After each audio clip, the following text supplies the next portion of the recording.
If I am deaf, how do I know what the fuck you are saying? If we were listening to Missy Elliott right now, you, if you're hearing, would hear all the words. With my deafness, the way I hear is I miss about a third of English vernacular sounds.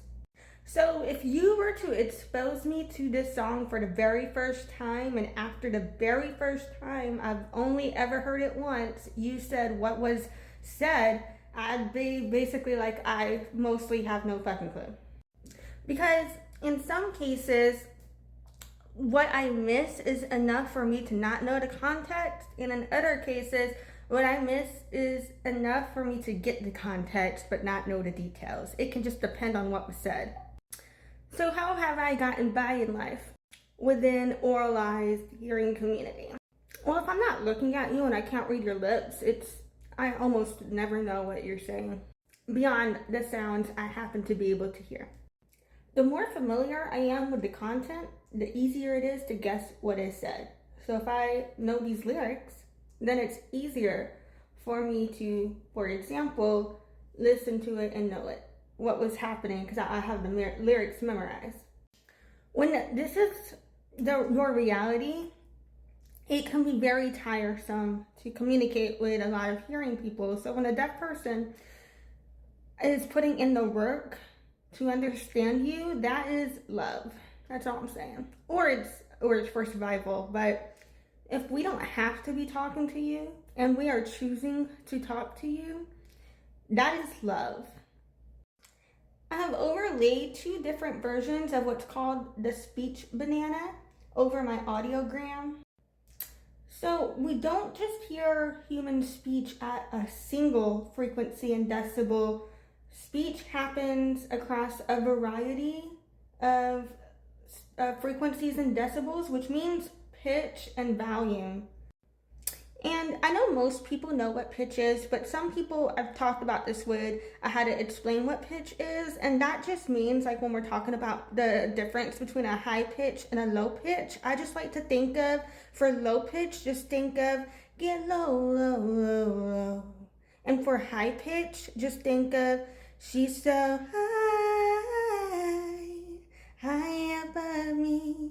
And so basically, they told my mom that I didn't need sign language because I could hear enough. But as you guys saw, I miss a third of what it's saying, and I have to put so much work into knowing what the fuck is happening. It's bullshit. I'm actually pretty pissed that that is what is still taught today.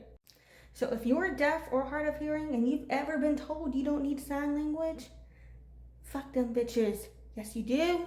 You're entitled to it too. This is for educational purposes only and not intended for any form of bullying or harassment. So my audiogram, that did measure specific frequencies at specific decibels. So it did measure noises with specific volumes and pitches in an isolated sound booth. Because with pure tone audiograms, they are able to isolate and send only the fundamental frequency. And for those who don't know, every noise has a vibration, and that vibration resonates.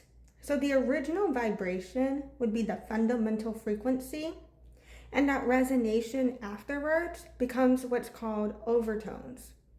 So like if you hit a piano key, you'll notice it's got that one initial sound when you tap the key down, if it's, a real weighted piano. And then as it vibrates, as the piano string continues vibrating, there's a little bit more sound that is happening after you have hit the key already. That is the string vibrating, which is the overtone. And this is what happens when a deaf person gets their Bachelor of Science in Music Industry Studies. Another thing to keep in mind is all of these examples right here, my audiogram and the 2 speech bananas, these are regarding what's called isolated sound incidences, meaning there's no noise pollution or other environmental noises. Because when you have more than one sound happening at the same time, especially if they have same frequencies, they start overlapping, and then you hear less of one or the other. So one of the things that I'm doing when I'm like, I've got what's called hearing fatigue, which is when you've been trying to process information you can't hear all day. And so whenever I get that and I still need to communicate or want to communicate, one of the things that I do is I stop trying to listen for every single word. I'm like, is that an article? Fuck it. I don't try and make sense of every single word that I hear because it's too much effort. I mainly focus primarily in English.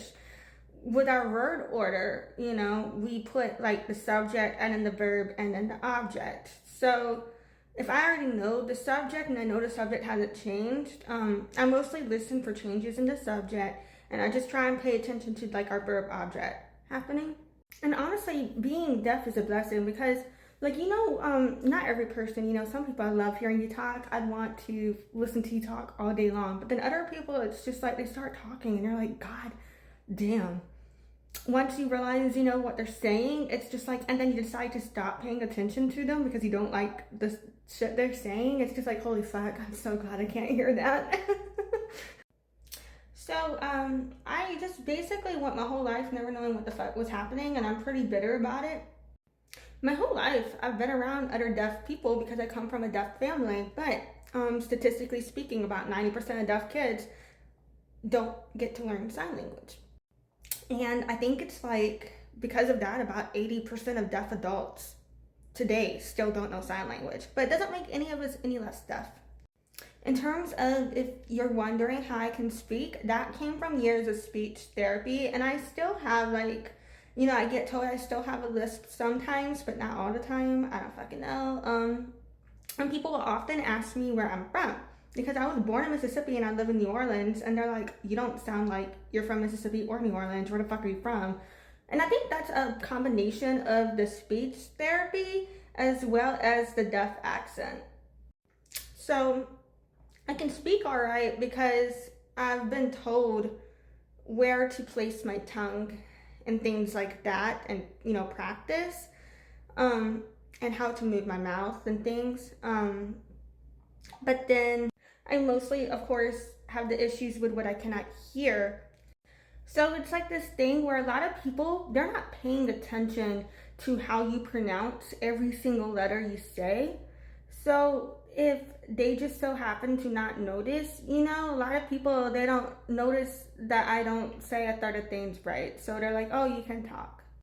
And then I also have language disfluency from the language deprivation of not having that access to sign language growing up. And so for me, with English, I have that speech disfluency because you will see, I can't speak right. Like I do have a stutter, I have a lisp.